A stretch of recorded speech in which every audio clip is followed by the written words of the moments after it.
I started learning about building with Cob after I discovered the terrible effects of indoor air pollution on our health by living in our toxic industrial-built homes of today. I started researching natural building methods that use only natural materials to build homes and other buildings with, instead of using factory-built pieces and synthetic materials. I quickly discovered Cob and its many advantages and its flexibility for building homes with, and I became really interested in the building process and started reading books on the subject. I remember when I told my dad about how I was learning to build homes out of earth and mud, and he gave me a strange, bored look, and again probably thought I was crazy. He just told me about how he lived in a mud hut in Africa for 2 years in a third world country, and that it wasn't nice at all. He obviously didn't know what I was talking about. I wasn't interested in building dirt huts like he thought. Cob is a very versatile material consisting of clay, sand, and straw. It's very malleable and can be formed to almost any shape you want. Here are some of the great advantages of building with Cob. First of all, it's relatively inexpensive, as most of the resources can be locally found and are natural. The resources are abundant and can be found most of the time right beneath your feet.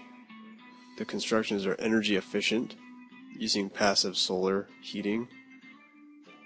They're owner built and involve the community. They're better for your health by eliminating toxic off-gassing and air pollution. They're long-lasting. They can last up to even hundreds of years. And there's flexibility, room for creativity in construction.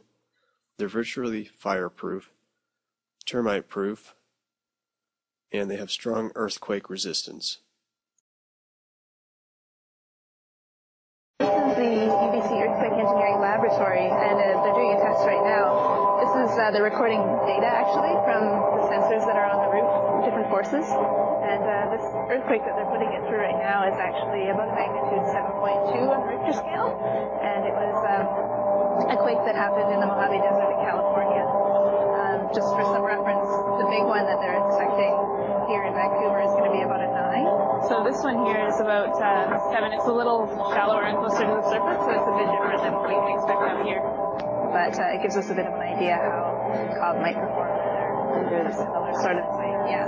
You can see there's a whole bunch of people here that have helped build the model for us, and they really were interested to see how it was going to perform. Everyone's put a lot of themselves into this. There's also the gentleman in the purple shirt. That's Dr. Carlos Ventura of UBC Civil Engineering, and he's graciously donated the lab and his time and all of his staff for this, so we're really, really appreciative of that. We're going to switch now to a different type of earthquake that is going to shake the house more severely.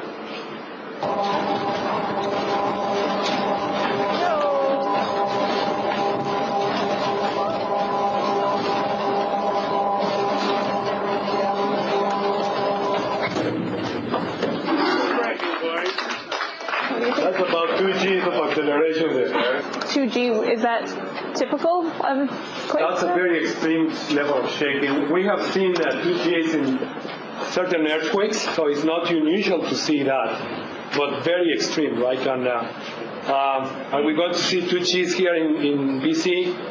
Very unlikely. It's possible, but very unlikely. Pretty severe. Yeah. That's why we run the first earthquake, which is a more likely earthquake to happen. Wow, so that was pretty encouraging. That was pretty extreme shaking that it withstood, so that's good to see. Yeah. I see natural building, especially using Cob, as a practical solution for our future situation. As we face societal collapse, people are banding together and moving outside the cities to start new lives for themselves. Lots of people can get a piece of land, but they can't always afford a house to live in. And lots of people resort to living in trailers to start off, or they go and spend all their money to hire somebody to build an industrial-built home for them. We need to start learning how to build our own homes again, a lot like the frontiersmen used to do. Just because we build our own homes and use natural materials, though, does not mean we'll have to live in low-grade, uncomfortable homes. On the contrary, we can actually live more comfortably and have much nicer homes if we can truly educate ourselves on these natural construction methods like Cob.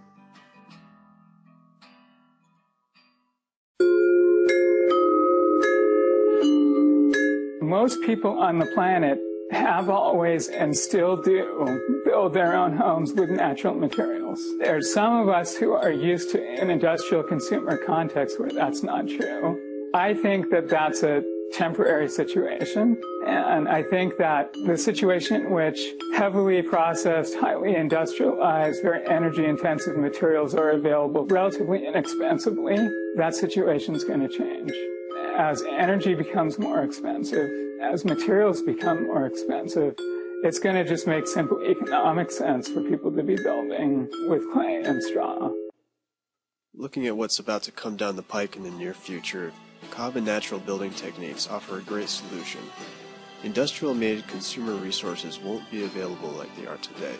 We can't expect to have them after our economy bottoms out. I'm starting to learn how to use natural materials we have around us and under our feet to replace our current methods of building. Even if we could continue the way we are and have all the same consumer materials available, I would still be building with natural materials. I believe if done right, the advantages far outweigh any negatives. I think this is a great solution for post-collapse, but I'm not going to wait until it's happened for me to get started. That's why I'm learning to build like this now. If you're just getting started learning about Cob, then I highly recommend you read the book called The Hand-Built House by Ianto Evans. It's the main authority book on building with Cob and provides all the details you'll need to get started. I'm certainly not advocating tossing out everything that's developed in the last few hundred years and going back to living exactly like our ancestors did. But the basic techniques for how to build walls, how to build floors, how to build roofs, using simple, environmentally benign, healthy, available natural materials, those are the same techniques that people have been using for millennia. And my strong suspicion is that those are going to continue to be the normal building techniques for thousands of years to come.